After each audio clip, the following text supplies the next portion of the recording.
Less stress, more time, more money. Welcome to the Cash Flow Contractor, short with Martin Holland.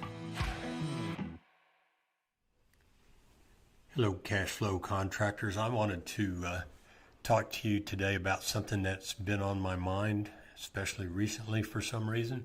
I call it the tyranny of the urgent. I didn't coin that phrase, but whoever did just described urgent crises perfectly. Tyranny of the urgent. Made me think about a comic I'd seen years ago. It might still be around, but in this comic, there's a king standing in front of his archers and his swordsmen. And across the valley from him, obviously he's getting ready for battle. Across the valley is an opposing force arrayed against him, and the king is waving off his squire who's trying to hand him a business card. Out of sight behind a tent, there's a man polishing a tripod-mounted 50 caliber machine gun. And the caption of the thing is the king saying, "I don't have time to talk to a salesman. I got a battle to fight." Now, this isn't about taking time to talk to a salesman, but it is the tyranny of the urgent that illustrates it. If you're busy fighting in battles, you don't have time to take care of opportunities. Dealing with the urgent is always exhausting. I mean, that's the characteristic almost defines the urgent. It's something that's running you late hours and causing you stress and consuming your mental capital. But the lasting damage of dealing with crises, with urgent crises, isn't the sleep that you lose, it's the opportunities that you lose. So why is it that some people, and we all know people like this, are relaxed and calm and proactive and get things done and never seem to be suffering, and problems arise, but they don't ever rise to the point of being a chaotic crisis? Well, there are some people like that, and then there are those of us who are constantly dealing with the urgent, so much so that we don't ever have time to step out and do something about it, to systemically solve the problem, to shake off the yoke of the tyranny of the urgent.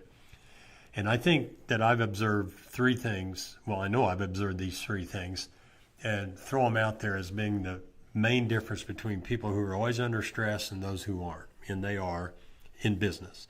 They are cash, leads, and organization. Okay? Cash, of course, it's at once liberating and calming. Many of the crises we fight are originated with our uncertainty or inability to meet our obligations or to fund a solution to the obligation. Maybe you need a piece of equipment.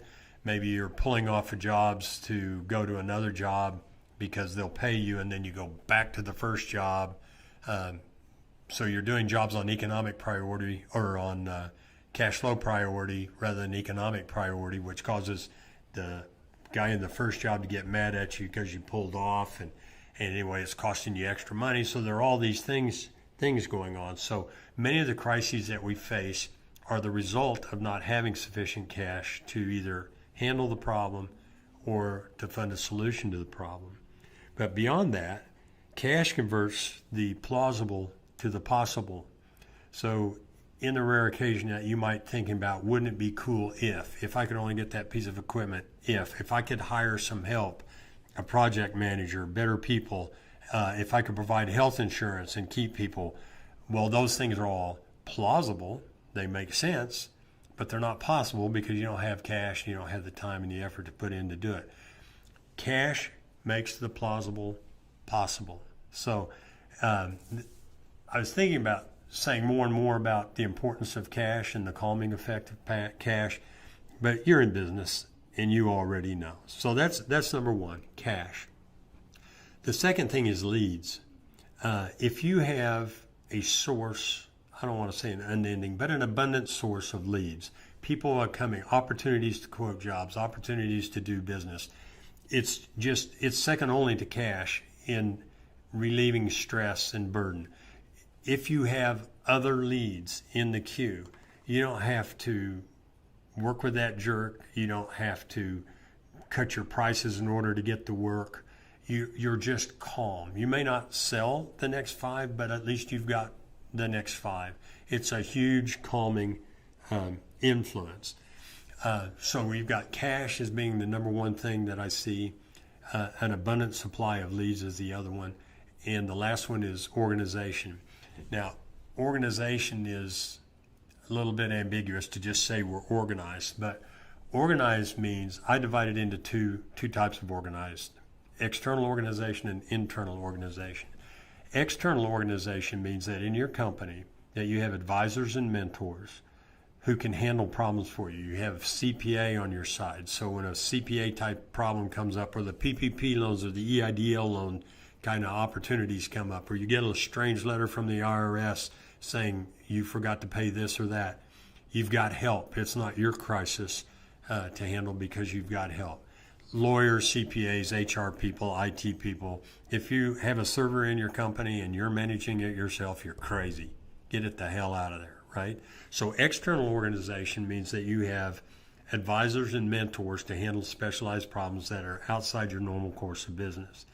Internal organization means that you have systems and processes to handle what happens in your normal course of business. Organization is a sign of maturity and experience. And it means that I've seen this thing before, and we have a process to handle this thing. I'm not going to see this. It's not Groundhog Day. It's not seeing the same crisis over and over and handling it the same way each time. So cash, leads, and organization are the three main calming influences on business owners. And I can hear you're thinking, duh, Holland, there's no news in that. He said, everybody knows if I had cash, all the customers I wanted, and a well-oiled machine that ran without me, I would be relaxed and proactive too and look into the future. So what the hell's my point? Why am I even bringing this up? And this is my point. My point is those things don't happen by themselves.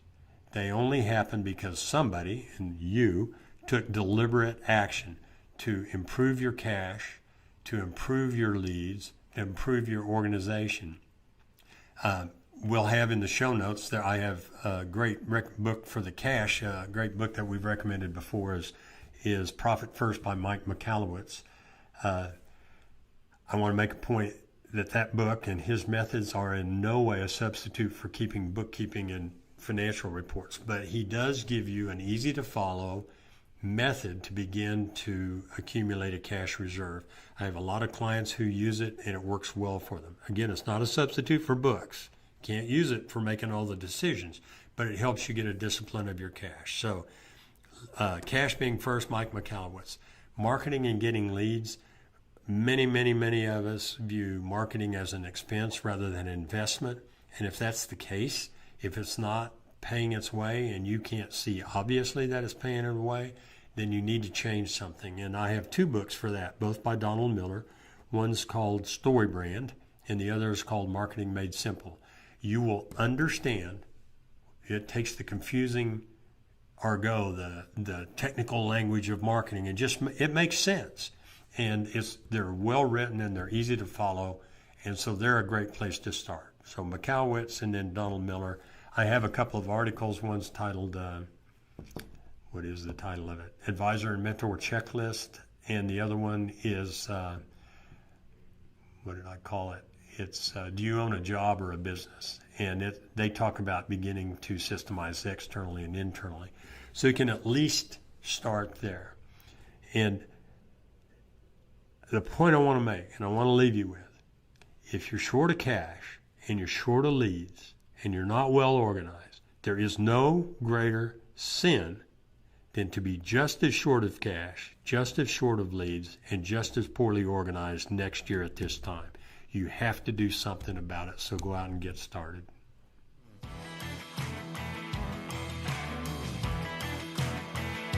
Thanks for listening to The Cash Flow Contractor. Check out our website in the show notes or visit thecashflowcontractor.com.